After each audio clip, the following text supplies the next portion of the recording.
A woman lies motionless in a hospital bed, tubes breathing for her, monitors beeping around her still form. The people hovering over her aren't praying. They're calculating. How soon can we liquidate the Asian holdings? One asks, "What about the patents?" Another whispers. She hears every word. She always does. But this time, she can't fire them. She can't even blink. 24 hours earlier, Evelyn Harrington was untouchable. CEO of Harrington Technologies. She just closed an $800 million acquisition that would put 17 competitors out of business. Her signature move was a smile and strike, charm them in the boardroom, destroy them in the press release. She had 3 ex-husbands, 0 close friends, and a penthouse that overlooked the city like a throne room overlooking peasants. Then a delivery truck ran a red light at the intersection of Madison and 52nd. The last thing Eve saw before the impact was her own reflection in the rear-view mirror. Perfectly composed, diamond earrings glinting, lips curved in her trademark smirk. The last thing she felt was a strange thought. I wonder if anyone will actually miss me. Now she's trapped in what Dr. Lena Vasquez calls the ultimate irony, a prison made of her own flesh where she can think, feel, and hear everything but do nothing. The medical world has written her off as a vegetable. Only one person refuses to believe she's gone. The janitor who pulled her from the wreckage and whispered, "I got you, sister. I got you." Welcome to Mr. Bryan's Tale, where every story takes you on an unforgettable journey. Whether it's thrilling adventures, heartwarming moments, or tales that'll keep you on the edge of your seat, this is your destination for captivating storytelling. If you love getting lost in exciting narratives and discovering new worlds with every video, you're in the right place. Don't forget to hit that like button and subscribe so you never miss out on the next amazing tale. Trust me, you won't want to miss what's coming next. Flashback to Eve's life before the crash. A montage of ruthless business moves, cold dismissals of employees who underperformed, and a penthouse party where she's surrounded by hundreds of people and utterly alone. The night of the accident, Eve leaving the office at 11 p.m. after firing her assistant for crime of getting engaged. Distracted employees are useless employees. The delivery truck, the impact, the surreal moment of Malik's face above hers at the crash site, his voice saying, "Stay with me. You're not alone." The hospital. Dr. Lena Vasquez delivers the diagnosis to the board. Deep coma, minimal brain activity, poor prognosis. But inside her mind, Eve is screaming. The board holds an emergency meeting in Eve's hospital room, treating her body like furniture. Derek Castellano outlines his plan to restructure. Cousin Jennifer makes a barely veiled speech about what he would have wanted while literally standing over her body. They discuss selling off divisions, liquidating assets, eliminating redundant workforce. The 40,000 employees Eve now realizes she never saw as people. That night, Malik enters to clean the room. Unlike everyone else who avoids looking at Eve, he makes eye contact. He introduces himself, explains he was first on scene, and tells her, "I don't care what the doctors say. I see you in there." He begins his nightly ritual of talking to her while he works, not down to her, but to her as an equal. Malik shares his story in pieces over several nights. Growing up poor in Detroit, losing his wife Sarah to cancer 2 years ago, raising Nia alone while working night shifts at 3 hospitals. He talks about invisibility, how people look through janitors, security guards, cleaning staff. You learn a lot when people forget you're in the room, he says with a sad smile. He tells Eve about Sarah's final words. Don't let Nia grow up thinking money means more than minutes. He explains how he's teaching his daughter that character isn't built in comfort. It's built in how you treat people when you have nothing to gain. Eve realizes with horror that she spent 30 years treating people exactly like the executives who now circle her bed like sharks. She's been both predator and prey, and only now, paralyzed and powerless, can she see the difference. Malik brings Nia to the hospital one evening. He's hesitant. I know it's against policy, but she's been asking about the lady I keep praying for. Dr. Vasquez, working late, discovers them but doesn't report it. Something about Malik's gentle presence has begun to erode her clinical detachment.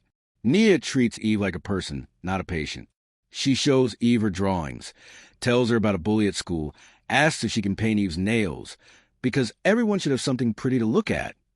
She reads her favorite book aloud, The Velveteen Rabbit, and tells Eve, "You're real, even if you can't move. Being real doesn't mean being perfect." Inside, Eve weeps. No tears fall, but something fractures inside her carefully constructed walls. Dr. Vasquez begins running unauthorized tests on Eve. The brain scans show activity patterns inconsistent with a vegetative state. When she presents preliminary findings to her department head, she's shut down. The patient has powerful people waiting on her estate. Don't complicate things. She visits Eve alone late one night and takes a risk. "If you can hear me, I need you to try anything. A finger twitch, a change in breathing. Give me something I can measure." Eve tries with everything she has. Nothing moves. The devastation is crushing. Vasquez leaves, but whispers, "I believe you're in there. I won't stop looking." It's the first time in Eve's life someone has believed in her, without a profit motive. The board finalizes Eve's transfer to Meadowbrook Extended Care Facility, 5 hours upstate. Derek and Jennifer assure the press it's for her comfort and dignity. In reality, it removes her from Manhattan, where her presence complicates their takeover. Malik learns about the transfer from a nurse. He knows he won't be able to visit. He can't afford the drive, and Meadowbrook doesn't have night janitorial positions. He comes to Eve's room for the last time. He tells her about Sarah's final moments, how he held her hand and felt her slip away, how he learned that showing up is a whole job, not fixing, not solving, just being there. He tells Eve he's been talking to her every night, not because he expected her to wake up, but because everyone deserves to have someone who refuses to give up on them. He stands, his hand on hers. "You taught me something, too," he says. "Sarah told me to see people who need seeing. I thought that meant Nia, my neighbors, folks at church. But you were invisible in a different way, surrounded by people who only saw your money. I hope, wherever you are, you know someone saw you. Just you." He turns to leave. Terror floods Eve. Terror returning to complete isolation, of losing the only authentic connection she's ever known, of dying unloved in an institution. The fear gives way to something fiercer. Choice. She has spent 48 years avoiding vulnerability, avoiding dependence, avoiding being weak, enough to need someone. Now she understands. Needing someone, letting yourself be seen in your brokenness. That's not weakness. That's the only thing that makes you human. She focuses every fragment, every desperate atom of consciousness, on her right hand. Malik reaches the door. Her index finger twitches. He doesn't see it. He reaches for the door handle. Her fingers curl. Her hand trembles. "Wait." The word comes out broken, barely audible, half strangled by the breathing tube. But it's there. Malik spins. Eve's eyes, which the doctor swore were vacant, are locked on his, wide with effort and tears and ferocious determination. "Wait," she says again, clear this time. "I heard everything." The room explodes into controlled chaos. Malik shouting for Dr. Vasquez, nurses flooding in, monitors screaming. Through it all, Malik holds her hand, and Eve holds back. Eve's awakening makes national news. Dr. Vasquez becomes a leading voice on locked-in syndrome awareness. Eve begins the agonizing process of physical therapy, learning to move, speak, reclaim her body. She also begins reckoning with what she heard. Armed with recordings, Dr. Vasquez secretly recorded all visitors as part of her investigation. Eve fires her entire board. She restructures Harrington Technologies, implementing ethical guidelines and profit sharing for all employees. She faces Malik one afternoon after a grueling therapy session. "You saved my life twice," she tells him. "Once at the crash. Once by seeing me when I was invisible." She offers him a position as director of the Sarah Thompson Foundation, a new nonprofit focused on locked-in syndrome research and supporting families of patients. Malik hesitates. Eve sees his doubt and understands. She has to prove this isn't another transaction. "You don't owe me anything," she says. "You don't have to accept. But I'm not offering this because I need something from you. I'm offering it because you show me what I need to be." 6 months later. Eve has sold her penthouse and moved into a brownstone in Malik's neighborhood. She's training to be a patient advocate, visiting locked-in syndrome patients at hospitals across the city. The Sarah Thompson Foundation has funded breakthrough research and supports 50 families. Eve's relationship with Malik and Nia is unlike anything in her past. Not employer-employee, not transactional, but chosen family. She helps Nia with homework. She and Malik cook Sunday dinners. She sponsors Nia's soccer team. The final scene takes place in a community garden they've built together on a vacant lot Eve owned. Nia is planting tomatoes. Malik is teaching Eve to prune roses. You have to cut away what's dead to help what's alive grow.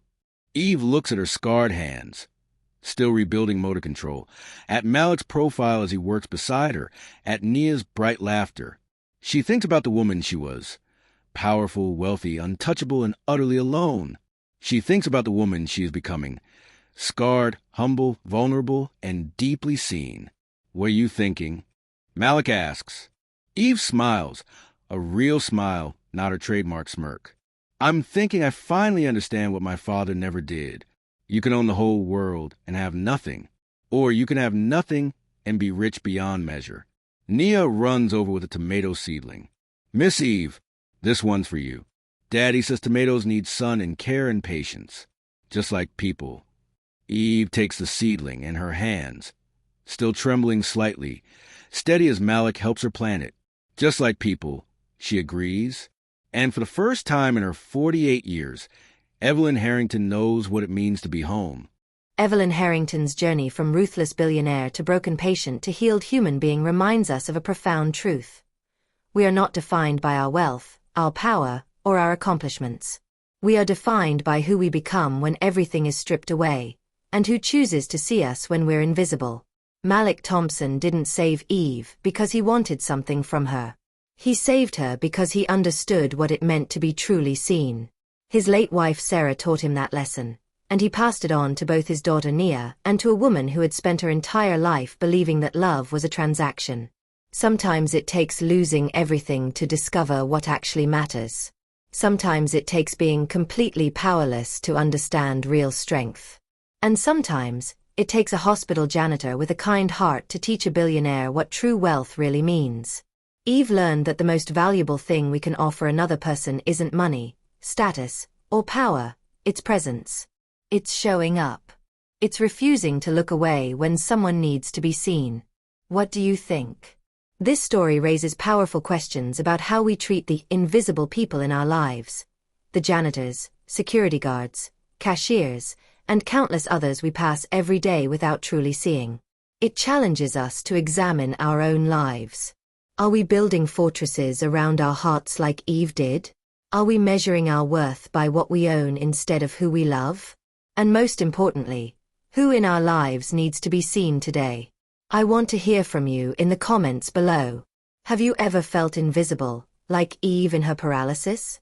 Has someone shown up for you when you had nothing to offer in return? What do you think about Malik's philosophy that showing up is the whole job? Do you believe people can truly change, like Eve did?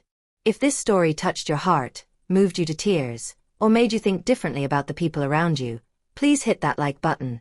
It helps more people discover these powerful stories. Subscribe to Mr. Brian's Tale for more inspiring stories that will make you feel, think, and see the world through new eyes. Every week, I bring you tales of redemption, transformation, and the incredible power of human connection. And don't forget to hit that notification bell so you never miss a story that could change how you see yourself and others. Remember, you have the power to be someone's Malik today. You have the power to see someone who feels invisible. You have the power to show up. Thank you for being part of the Mr. Brian's Tale community. Your comments, likes, and shares don't just support this channel. They spread these important messages to people who need to hear them. Until next time, keep seeing people, keep showing up, and keep believing in the power of transformation. Mr. Brian's Tale sparkles. What story should I tell next? Drop your suggestions in the comments.